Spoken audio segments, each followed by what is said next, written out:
Well, I mean, no doubt about it, women are more interested than men are. I mean, I can probably say that, but that's hard. I don't work with a lot of I men. definitely That's agree why I with have that. yeah, it's funny because the men I know who are willing to do that kind of work are you guys. So it's like I don't have a lot of perspective with men who don't. So I'm not interested, I Yeah, guess. yeah. Jade, you want to go So ahead and give the intro there? yeah, I'll give the intro. So welcome everybody to this live. We are live on YouTube. We are live on LinkedIn. We are live on Substack, and we are live on Facebook. So welcome everybody who's coming in live where you are. I am here with some of my closest friends in the world. Danny Coleman, Ray Hinish, Justin Janoska. We might have some other men jumping in.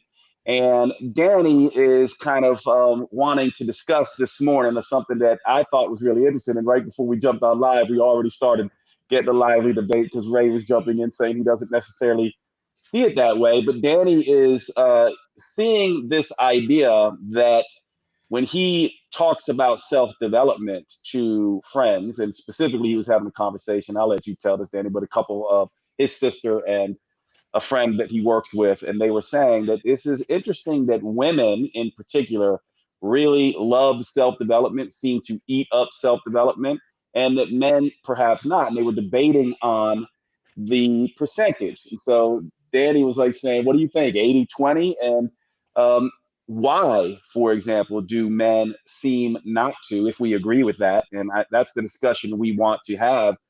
Because if we do, as a bunch of men, I think we'd all admit that men do seem to be getting much more attention lately in the cultural sort of zeitgeist, and it's not good attention. A lot of people are seeing men as struggling, not doing well, having poor outcomes in mental health. You know, men commit suicide more. They tend to be more lonely. They tend to be the ones doing a lot of the violence. There's a lot that's going on with men. And I do think this is an interesting topic because obviously, if they don't have any self development, personal transformation type information, and or they're not interested in it, how are they supposed to get better? So I'll let you sort of see if I frame that up right, Danny, and then let's just go around and see. And we might have some more men joining us, but right now we got us four, and we can just go with it.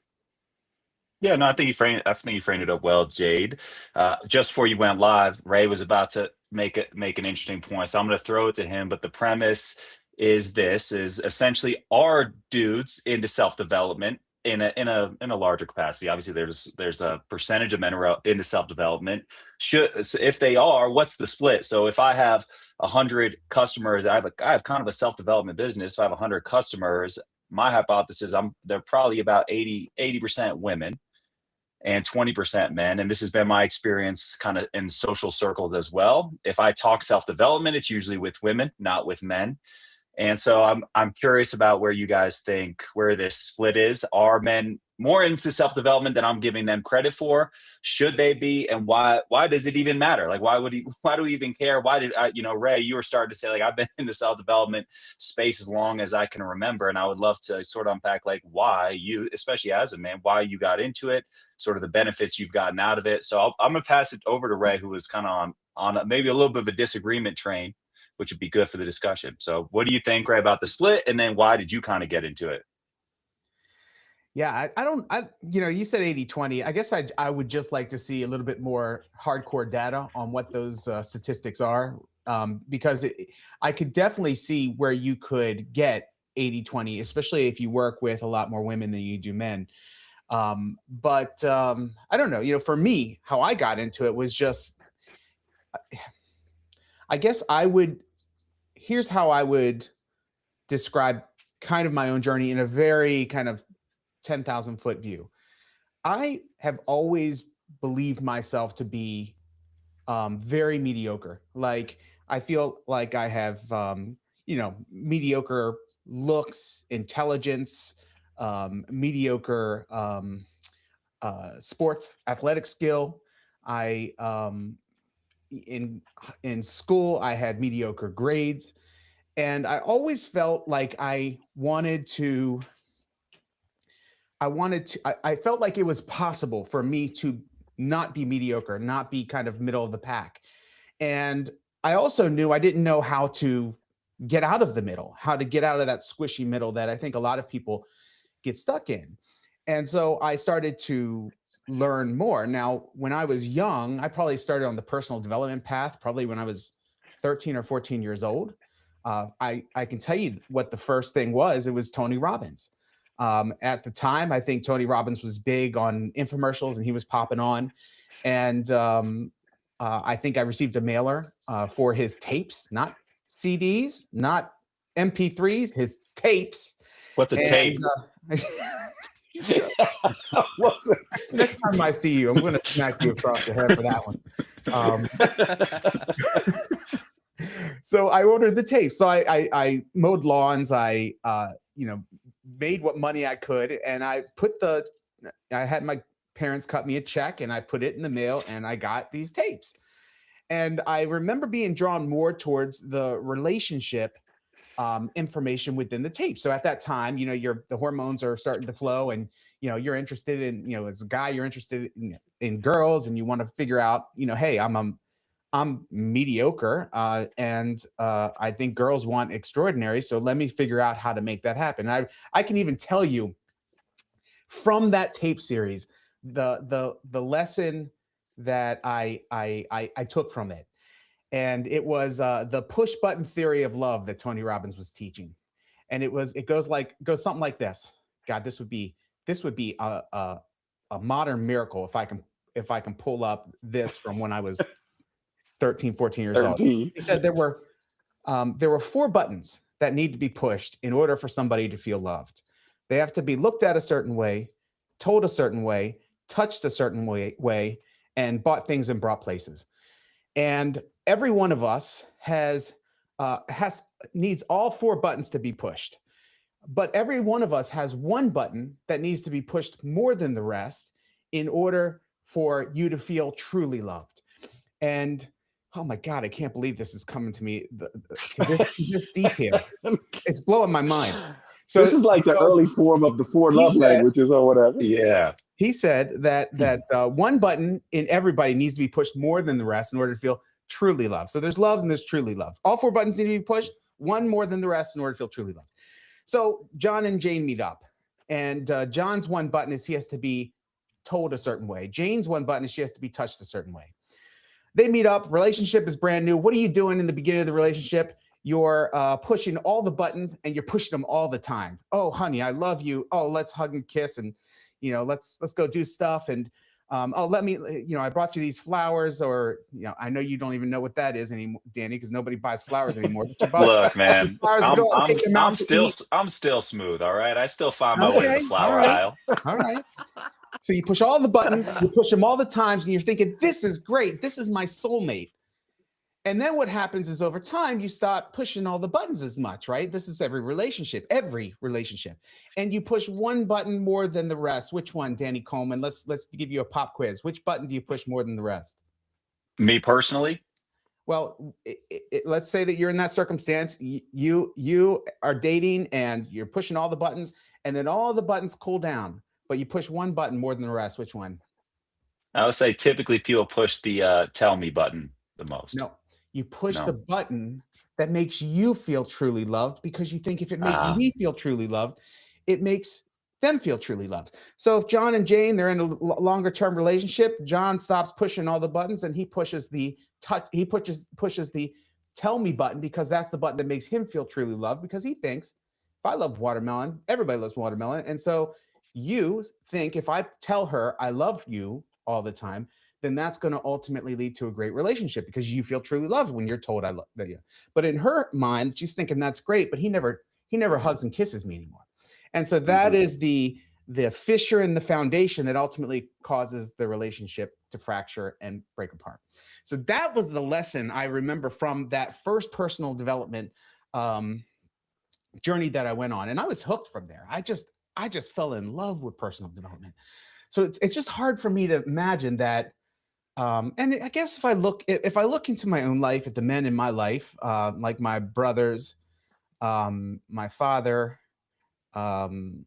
grandparents, and other friends, I guess I could see where you're leaning towards 80-20. I think that's probably a bit unfair to men, but I can see where it's leading there. And the only reason I guess I could say that may be true is if you compartmentalize what personal development means. Because there's I'd say 80-20 for men who go on a personal development journey to make their bodies better, and so if you consider building up your body and making and building muscles a personal development journey, then it changes those numbers, I think, significantly. Don't you agree? I don't. I got a lot of friends who haven't sniffed the gym in a decade, man. I agree that is an element of personal development or personal development journey. And a quick, I just did a quick Google search. No, I'm not going to be able to cite a source, but just kind of scrolling through these.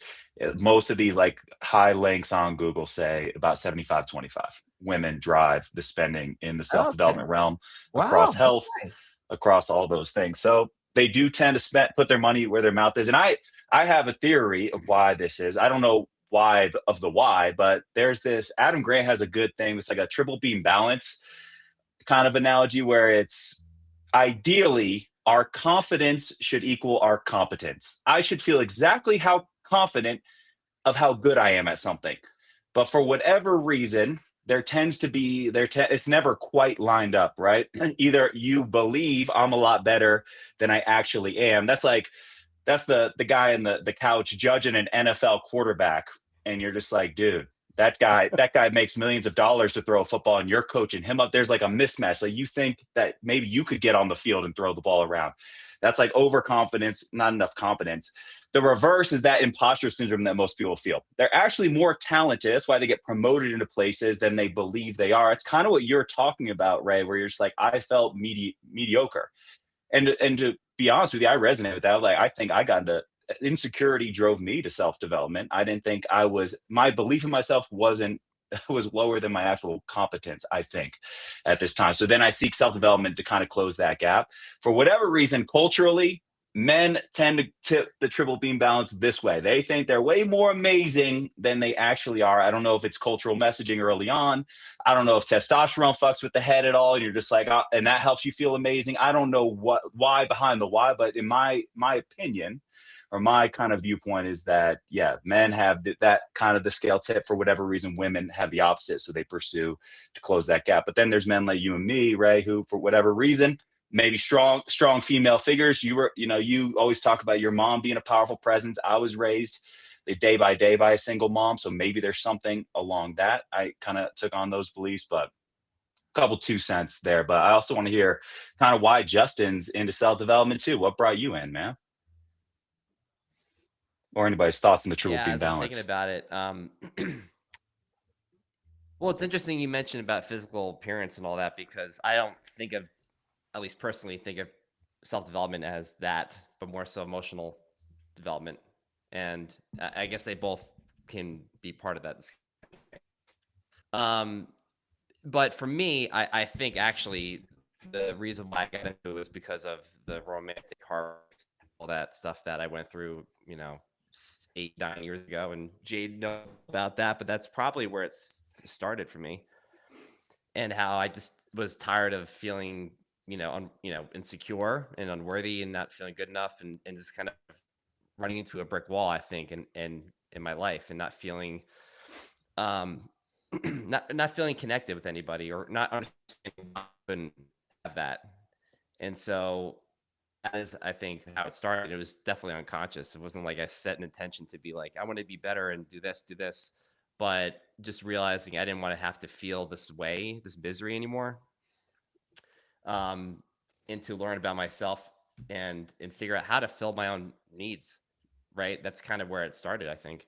And from there, it just kind of got better and better and amplified, because I could see how important this really was. And then, one thing leads to another, right? And then this, to me, also feeds into purpose, right? Because, well, now that I have this foundation to build off of, I can do things for others and feel good enough to do it, right? So, and then having purposeful work reinforces your reason and reason to continue with self-development work, if that makes sense, right? I think it makes a lot of sense. I'm on my phone too, guys. So if I start getting a delay, just let me know. You were getting a little bit of delay from me, Justin. I don't know if that's on my end or not, but Yeah. yeah, so interestingly, I feel like let me first cover my thoughts and see what you all think about what actually constitutes personal development. Because I love what Ray said about this idea of like, what are we actually talking about, right? There's a little bit of a difference there. I see it as the four jobs. So I do see personal development as health pursuits, wealth pursuits, personal relationships, and then kind of purpose slash meaning. Um, so to me, I see the self help world as those domains. And I would think that men would certainly probably gravitate more towards health and wealth pursuits versus personal relationship and purpose and meaning. And if we define personal relationships and purpose and meaning as more self help, then I might agree with what Danny's saying. But if we include all of them, I would say in some of those domains, we might find a higher percent of men.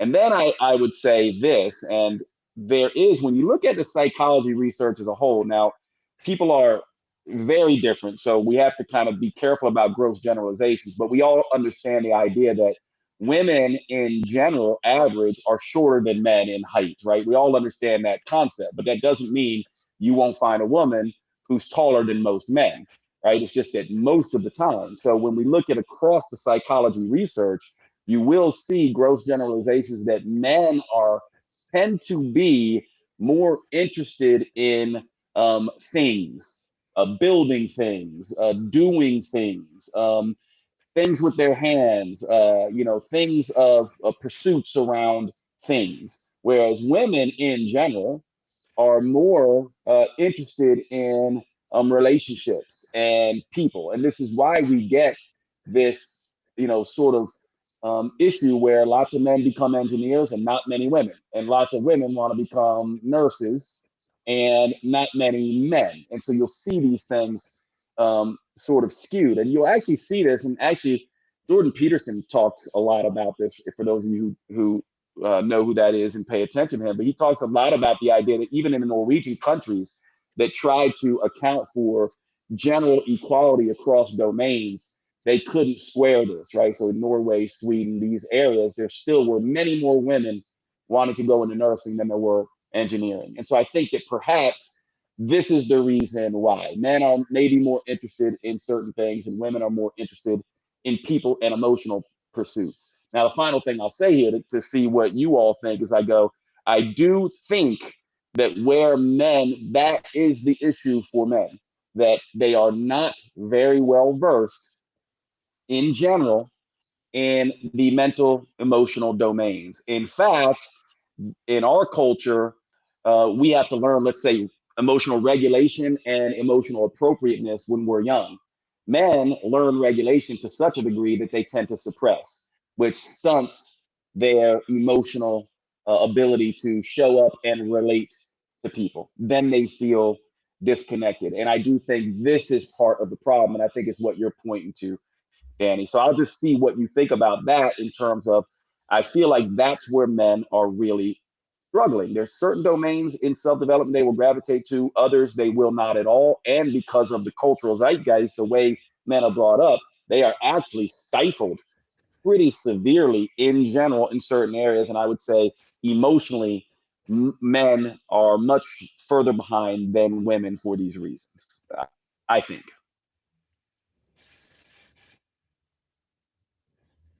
So it's more, so is it a nature or a nurture thing though, Jade? So is it like our men Mm. nudge towards don't use your imagination for a tea party and instead tinker with this truck at a very early age and figure out how it works? So is it just a training protocol? Because obviously we're seeing shifts in like something like educational statistics now. But more and more women are going into kind of these STEM fields. More women are graduating college and advanced degrees than men are now. So there's sort of a cultural awakening or opening for women to kind of fill that void. So I mean, how much does just the nature and nurture come into play? I mean, obviously both come into play a lot. And I know your answer to that, but I guess I'm just curious why these dudes get blunted. Like it is to Justin's point, like I can talk to dudes about building the bicep, and I do think that's a self-development avenue. That's how I definitely entered self-development in a big way. But when you start talking about emotional stuff, all my friends shut down. Like, yeah, totally. So you see the score the other day, which I'm fine talking about too. I like that too. But it's just funny how you see these dudes, like my friends don't have the vocabulary to talk about this stuff. Like if they were on here right now, they would be bright red and be like, I don't know what to do with my hands. And I don't know what that is. And there seems to be a lack of interest in it too. So I don't know, a couple of kind of reflection thoughts listening to you talk, but know what you guys think too. I'm gonna let Justin or Ray answer this, whether they think it's nature or nurture. I think it's both. I mean, I think I hate answering like that. I hate answering it's both, but I think it honestly is both.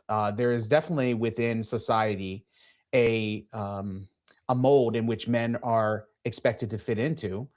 I think if we were to have a male mold and a female mold, I think females move this way towards the male mold easier than men move this way towards the female mold. And I'm really speaking more towards the not physical. I'm talking about the masculine, feminine nature. So, and I think that's what we've seen. We've seen more women kind of taking on more masculine traits, and men just don't transfer that way in the same way. And so it's I think that there's probably definitely a nature aspect of it that men I think tend towards action. I think that's what you were speaking to, Jade, that we tend towards action rather than rumination and education. And we're dumb men. We like to just scamper about and build things and do things. And if we have a desire to get better at something, rather than going and buying a book about it, we'll get in there and we'll fail our way towards better at that thing. So there's some nurture to that. And that is testosterone, by the way, Danny. That is a testosterone effect. Yeah. By the way. Yeah. But yeah. Interesting. Justin, any ideas? Yeah. Yeah, I mean, I do agree it's both, but I think I'm going to say that nurture is more the reason. I mean, just environmental factors and upbringing and all those sort of things. I mean, that's going to influence a lot of this, I think, right? I know for me and people in my family, there's no one, to Danny's point, that I could really talk about this sort of stuff with, because they'd be like talking to a brick wall, right? And some people are just not ready to receive it, or so deep in their ways that they don't want to change. And it's just like, what's the point? And maybe, at least for me, I think that some people have to go through enough shit, maybe, or have to go through some, I don't know, travesty or something that really breaks them for them to want to be different and change. Maybe that has to happen. And if it doesn't happen, then I don't see any sort of incentive to want to work on your emotional intelligence and that kind of thing. I also think there's a real lack of models for this stuff. It's one of the reasons, I love that we're doing this kind of Sunday thing.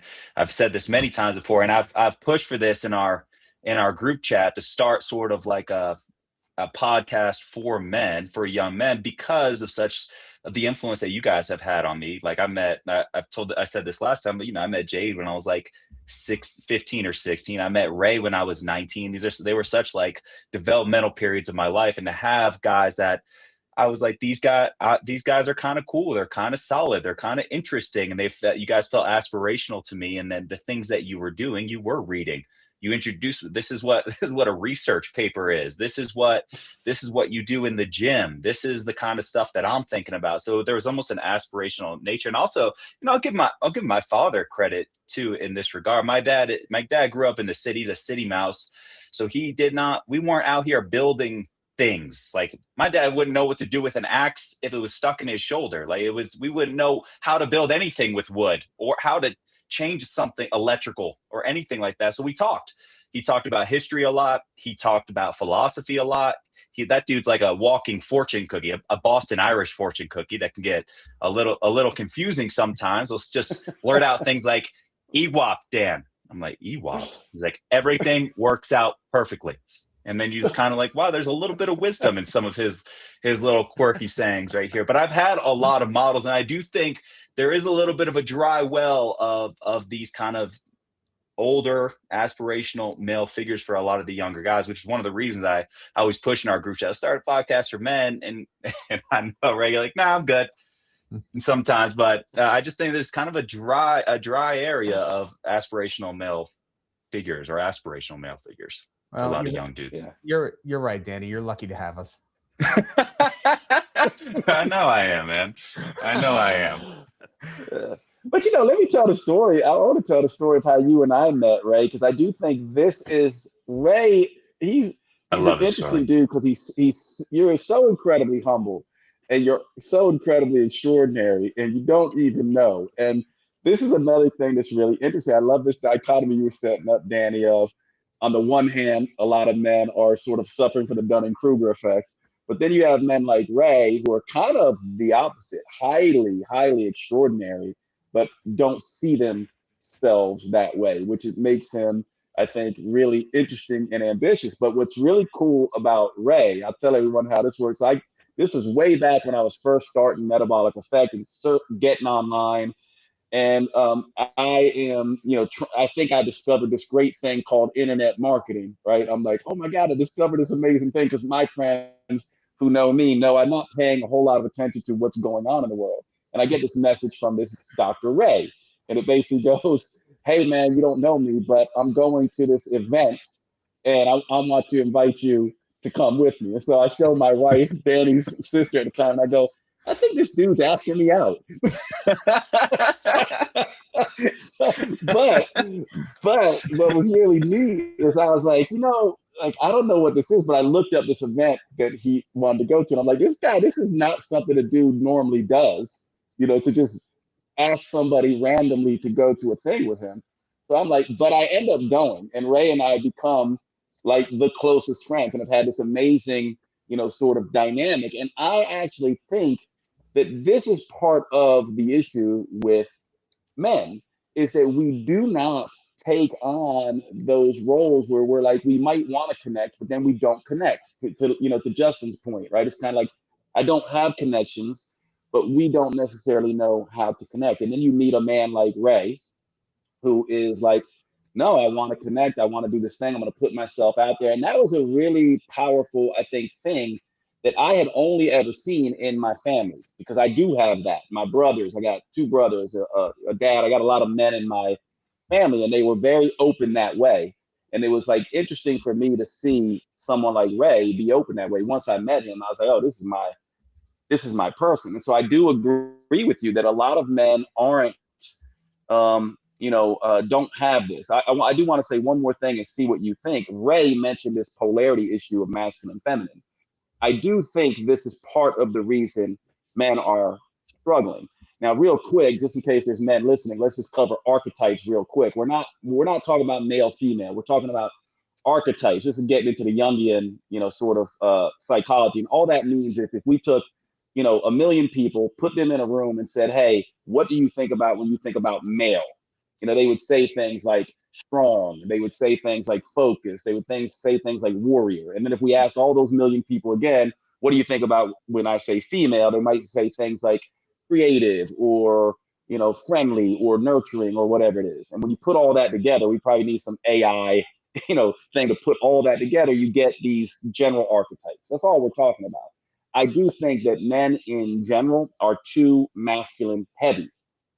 And our culture forces that. And so I do think the men that I vibe with the most are men who have a balanced masculine and feminine nature. And by the way, for you men who are listening to this and not understanding this, Ray, Justin both talked about getting into self-development because of women and their interest in women. To me, the best relationships and the best way to connect with a woman is understanding your feminine nature and balancing these two things. And when you have that balance, you can let her lead at times and be more in her masculine.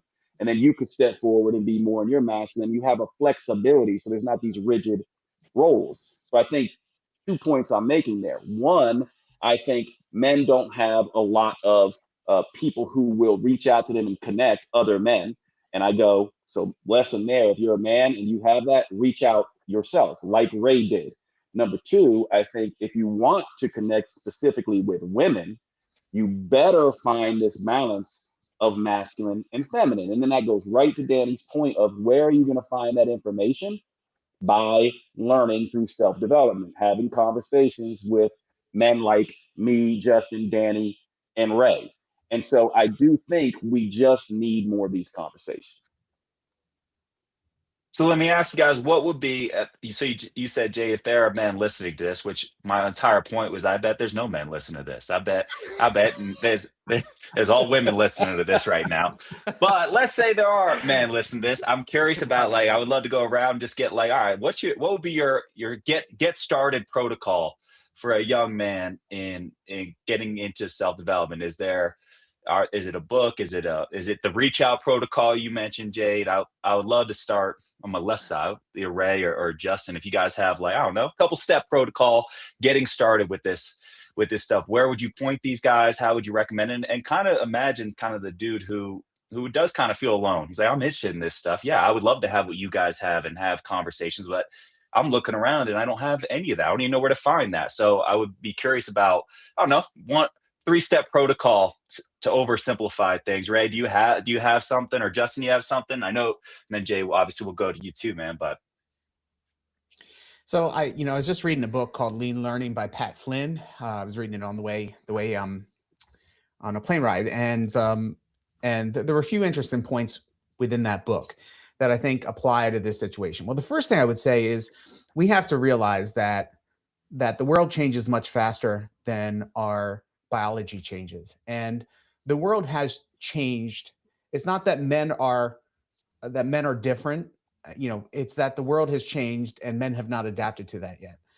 And so if you can just first accept that it's not you, it's the world that has shifted and changed, and now you have to update the models that you have in order to be able to thrive in this new world.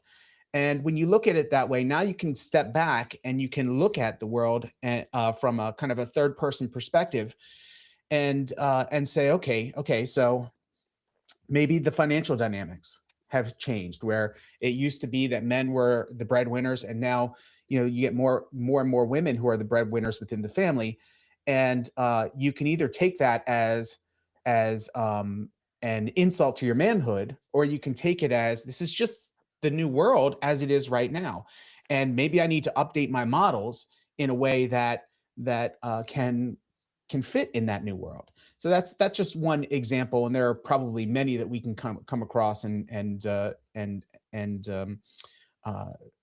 figure out, or over time. So going back to the book in Pat, the book Lean Learning by Pat Flynn, he doesn't specifically speak about masculine, feminine, or about men in general. This is a book for anybody. It's probably read by more women, as you said, because it's a personal development book. But the idea was that one idea within the book was this idea of just-in-time learning and micro-learning. So for men, what I would suggest moving forward is to just don't try to overhaul the whole machine. Number one, think in terms of, okay, maybe you're in a relationship, and the challenge is you're not showing enough emotion to satisfy your woman's need for that kind of connection. Then the just-in-time learning would be, okay, let me just maybe read a blog post about about how men are struggling with emotional connection with women. And then the micro learning component of it is to say, okay, I'm just going to try, giving my woman a hug from time to time, or every day I'm going to give my woman a hug and just tell her I love her. And, it's going to feel completely, totally, and utterly awkward for you in the beginning, but over time, it's something that you can do. And then you can spend the 23 hours and 58 minutes and the rest of the day to walk around as manly as you want. But for those 2 minutes, you're gonna step into the feminine and just into the feminine energy and connect in that 2 minutes. And then that 2 minutes over time might become 4 minutes and, 10 minutes and, 60 minutes. But men, I don't think, do great trying to overhaul the whole machine. Just take one little component and fix that. In that book, he gives a really cool example of this guy named Otto, who was what he was labeled as like a professional couch surfer. And he would, kind of like you, Danny, and like you used to be a professional couch surfer. And so he would go and he Look, would man, I always had a bedroom, all right? That's what you get. That's what you get. You don't get the fine accommodations. But he was so he had like this channel where he would go and he would convince people to let him just stay with them in his couch, like strangers and stuff. And he would document his journey and his experiences that he had. Anyway, this guy had like this his passion used to be I think we lost Justin. His passion used to be, I think we lost Justin. Painting, but he had kind of set that aside. He kind of he labeled himself a reformed bad painter, and but eventually he ended up going back and saying, okay, so he's making just enough to get by with his professional couch surfing channel, but he ultimately went and said, okay, I'm going to get back into it. But he did it in a way where he would show his work, and he would focus on just one little aspect of painting, and he would show his work, and his work was crap in the beginning, and he would say it's crap, and here's why it's crap, and here's what I'm going to work on. And so he ended up doing like 4,000 pieces of art, living out loud, kind of just or learning out loud, as they say. He'd make the change, and he'd spend maybe even weeks on just this one little concept, that's just fixing this one thing. Maybe it was working on shadows and fixing the shadows. And eventually his work grew and grew and grew in popularity. And it went from all this crap painting to paintings that were now, on William Shatner's wall, and all of these famous people are now buying his paintings. And I guess the idea is you don't have to overhaul everything and try to master everything. Just master one little skill within your life that moves you in the right direction, and be cool with that. And that goes against men. Men just want to fix the whole thing. They don't want to fix it a little. They want to fix it a lot. They want to fix it completely. But just fix yourself a little bit, and be okay with that. And be okay with that imperfection moving forward. That's what I would say. Love that. I like that. Justin, you got any ideas? Yeah, I mean, what I'm going to say might just sound really boring, but from my perspective, I think people just have to learn to quiet their minds and just sit with themselves for a minute, and like just get into a habit of doing that. As simple as and kind of, I guess, unoriginal as that is, but mindfulness and just like learning to sit with what is and identify and label and that kind of thing, figuring what you're feeling and why. Because if we can't even do that, how are you going to make progress in anything? So I think it just Let me ask you about that, Justin. Yeah. Let me ask you about that. I don't think this is boring at all, but what I do think is that a lot of men would be like, I don't know what that means. Like, so can you just walk us through, like, because I actually agree with you that, being still and getting in touch with what we're feeling so we can have some emotional integrity, because a lot of men don't. Like, they just go, I'm sad. They don't know they're sad. They get mad, and they don't realize underneath that might be sadness or lack of connection. And so just briefly, can you walk us through like how you might tell a man to begin, paying attention to that? Because I do think this goes to, this kind of one thing, learning just on time, like Ray said. And I just don't think a lot of men know what that means to sit and feel what they're feeling. Well, I see it probably in two ways. I mean, one would be to have a routine where you actually just sit and do like Vipassana meditation, right? Just pay attention to what's coming up for you and not have an attachment to figuring anything out or trying to get anywhere, right? That alone will be helpful. I think we know that, right? And as far as what it will do to the brain and bringing in, awareness. But I think what also has to happen too is, and this is probably where it might be more, well, maybe as difficult or not, but when you have a strong feeling, right? Maybe it is maybe it is shame, maybe it is anger, inadequacy. Like you pause and you really just kind of identify that, right?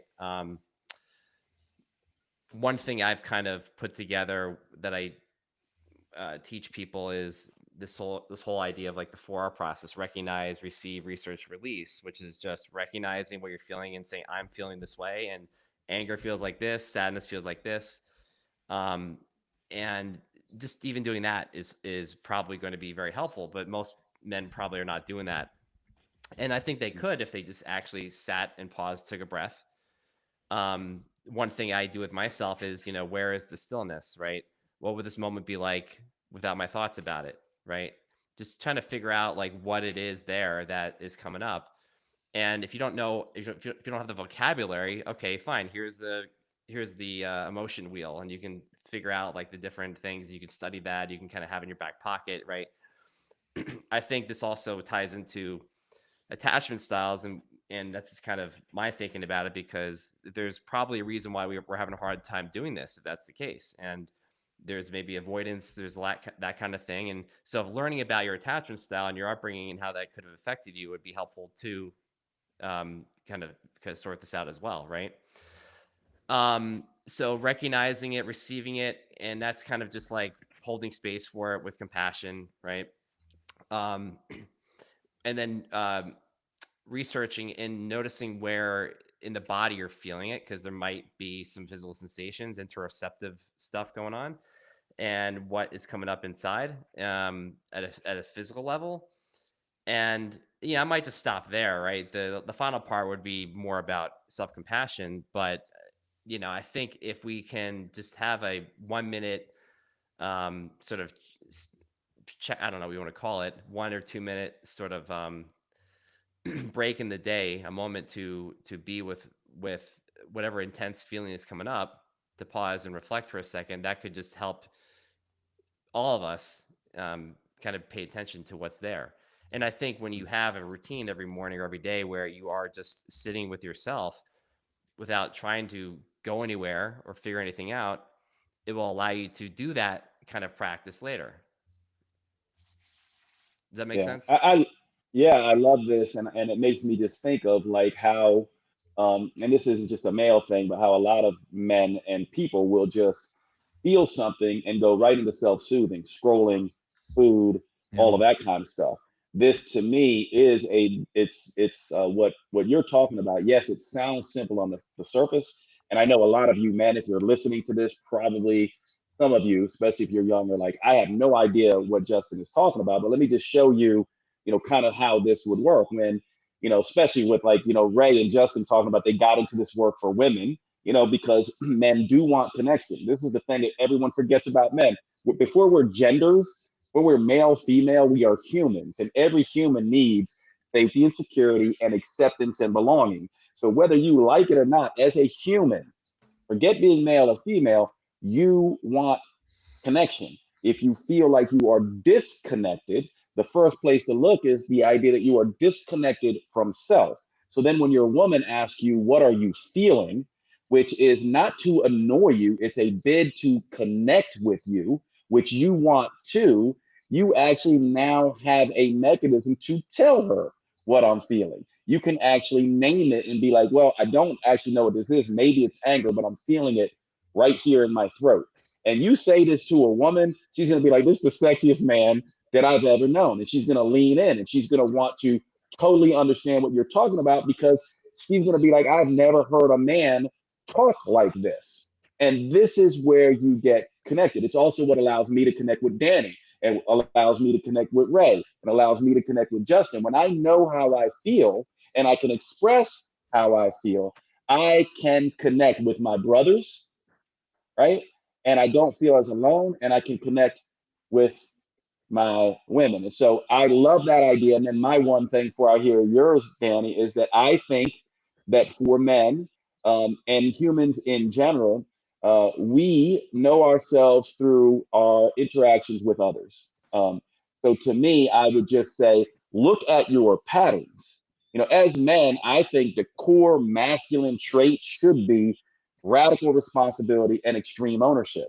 So to me, I go, if I have a shitty pattern in my life and I continue to have broken relationships in my romantic patterns, and I continue to have, I don't have connection with men, I have poor relationships with, people. To me, I go, that's on me. Like, this is a very masculine thing from my perspective. So I would say my one thing for men is radical responsibility, extreme ownership, see your patterns, and fault is irrelevant. If it's in your sphere of awareness and you want it changed, then it's on you, bro. Period. So I want to see what you think, Dan. Let me just add 2 points to that, because Justin, let me tell you why your point is A, not boring, and B, I think a really good place for people to start, because men really do have difficulty, and I don't want to put all men in the bucket, but when we're talking about men, really what we're talking about is masculine energy, because I think that I think we're going to see more and more women who tend towards a masculine energy run into some of the same problems that men are running into, just because it's the masculine energy that becomes the challenge as the world begins to shift and change.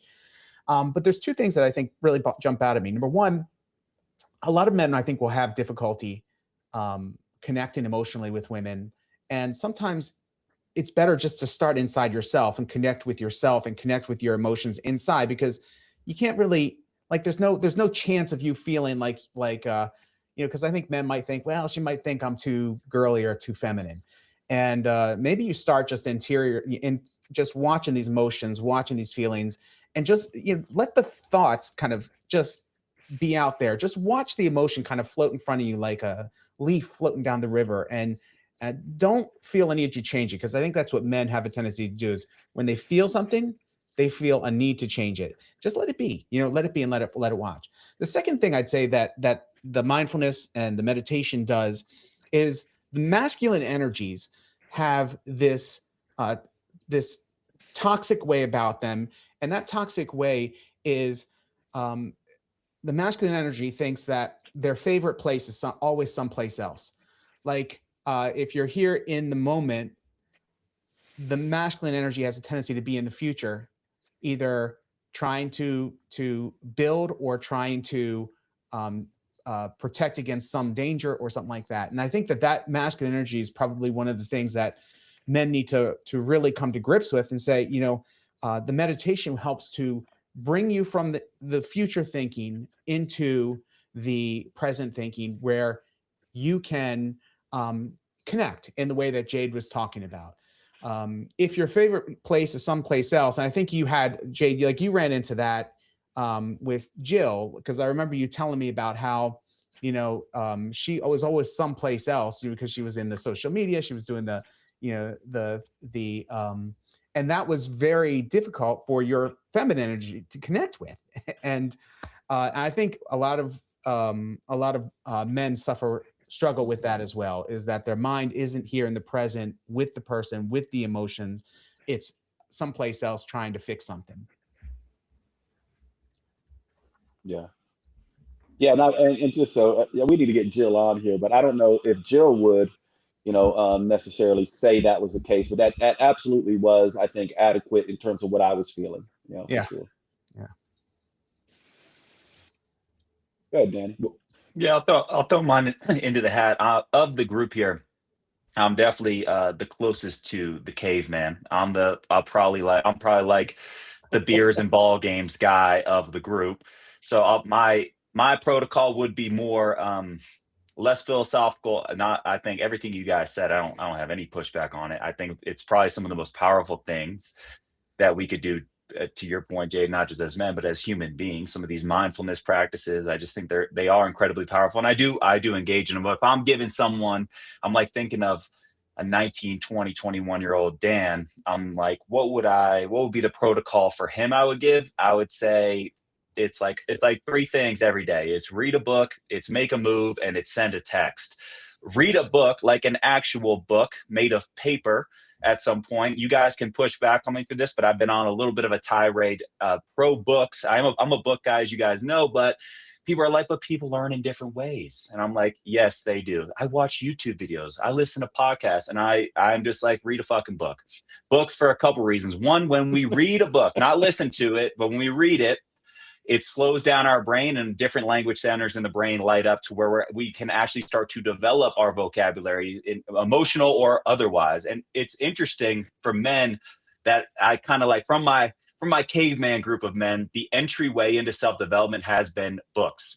I have a group of friends who are probably they're not quite into self-development, but they'll read a book and they'll send me recommendations, or they'll send me a link, or they'll just send me a book on Amazon off the cuff. It's a way that we can connect with one another. It's also great to start a conversation. I remember I was in like a male book club when I was living in Austin, and the discussions always start around service level, some sort of history book or something like that. And they always evolve from there into something a little bit deeper, a little bit more personal. So I just think, one, it's a great entryway into some of these discussions, and it's an easy thing for dudes to do. And it is a different type of learning than a podcast or a YouTube. And it's also typically more thoughtful. A podcast, I've listened to some of these podcasts. I just go, wow, they haven't thought about that. They're thinking out loud right now. This is just a stream of consciousness. But books tend to be a little bit more structured, a little bit more thoughtful, a little bit more research. So read a book, make a move. I don't care what you do. If you go play basketball, if you lift a weight, if you go on a walk, I think that was pretty pivotal for me. I think weightlifting was it for me. I used to work out with Jade when I was a 19, 20-year-old kid. That was hugely part of my self-development journey. But whatever your movement of choice is, make a move, and then send a text is something I'm trying to do this year. It could be a call, but it's like, reach out to somebody in connection. Send them a link to an article you read, send them a book recommendation, just checking in. Hey, what's been going on lately? Stuff like that. Those 3 practices have made all the difference in the world for me. So if you can, on most days, read a book, make a move, and send a text. I think a lot of people will be well on their way. They're not going to be just sitting in their house all day, because you got to get outside to make a move. I guess you could be inside, but they're going to get off their video games, going to have to get away from your distractions, at least for a small period of time. And then, like any muscle, I think that grows over time. So that's probably oversimplistic, but those would be my big 3 protocol.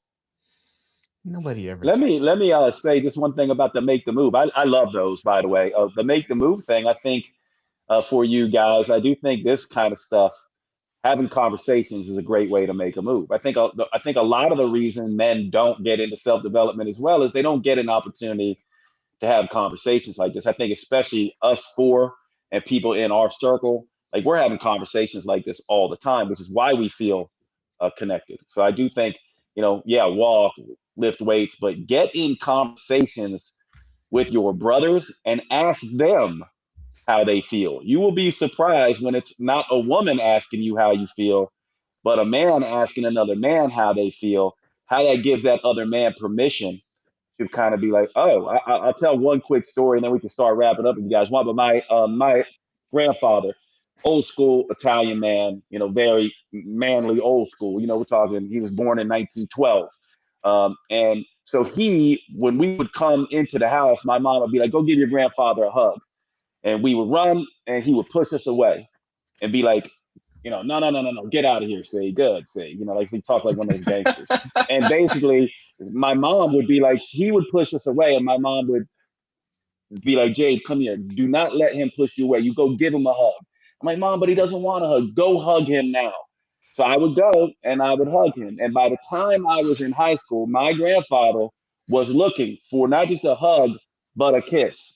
And here's the interesting thing about that. He was craving connection too. All humans do. So the first thing men need to realize is that you are human. You need connection. I don't care what you say. And you need connection from your brothers in a different way than a romantic connection. It is brotherly love, this idea of going to battle with people. Luckily, we're not in, wars right now, but that same thing happens when Ray's going through a tough time, or Danny's going through a tough time, or Justin's going through a tough time, or I'm going through a tough time, that I can reach out to these dudes and be like, I need you. And us men don't tend to do that, but it starts with just these small little actions. So I don't know where you want to go with this, Danny. We can begin wrapping it up. And any final thoughts for all of you? I think that's kind of where I would come down, my final thought. I just want to, I thought Ray was starting to talk on my caveman protocol. I just wanted to see if he had something to add or subtract. I was just going to say, nobody ever texts me. Let me get my violin, man. Yeah. Jade, before Well, we we go, you know got I'm to. horrible at that. Every single one of these guys. Yeah, they're just it's Go a ahead. broadcast text to Jade. It's just an announcement. No, you've been getting Yeah. better, man, in recent years. I don't know if you've been trying, but you've been getting a lot more responsive in recent years. Well, you know But what? Recent years, I have had some rough things happen, and so I'm like, I want to reach out to my bros for connection. mm. Jay, before we go, you got to, since you're talking about your grandfather, because we got to have part entertainment. You got to tell the going out to eat story where he knew this fine little Mexican restaurant. Yeah. So we land in Vero Beach, Florida, and he's like, "Are you boys hungry?" See, by the way, he's 92 and he drives. He won't let anyone else drive. And while he's driving, if you come up to a stop sign, he'll be like, "You know what? This stop sign, I just go right on through." See, it's like you just slow down if no one's coming, just go right on through. But then he says, "We're like, oh hell yeah, we're starving." He goes, "I know the best little Mexican place. See, just opened up, Taco Bell. See, it's the cheapest, best food." And I'm like, he had no idea that Taco Bell was a chain. This is my grandfather. And by the way, the cheaper the food, Danny, the cheaper the food, the better. Like if it was cheap, Yeah, he loved it. Like I don't know if and most of cheap you who are too. listening to this, have you ever heard of K&W? And cheap. K&W cafeteria, which is in the South. I don't know if you have that up in Maryland, Ray. They That was have it down in the South. I think it's gone out of business now. That was his favorite place. It's basically like a school cafeteria that you went to. He loved that shit. Funny dude. that's funny stuff. See, that's what it's all about. All right, guys. Any final thoughts? Final thoughts on the conversation? Nah, I Well, think thank that's you good. guys for doing That this. was good. Thank you guys for Yeah, doing this. thanks, It's cool. guys. So thank you everybody for hanging out. Check out Danny. He's here on Substack. Check him out on Instagram. It's at it's Danny Coleman on Instagram. Check out Ray, Dr. Ray Hinish. He's also on Substack, and you are too, Justin. Right? So like we're all on Substack. Find us there. If you have difficulty finding them, go to my profiles. You'll see that I follow Ray, I follow Justin, I follow Danny. So make sure you follow them. I love you boys, and we will see you at the next show.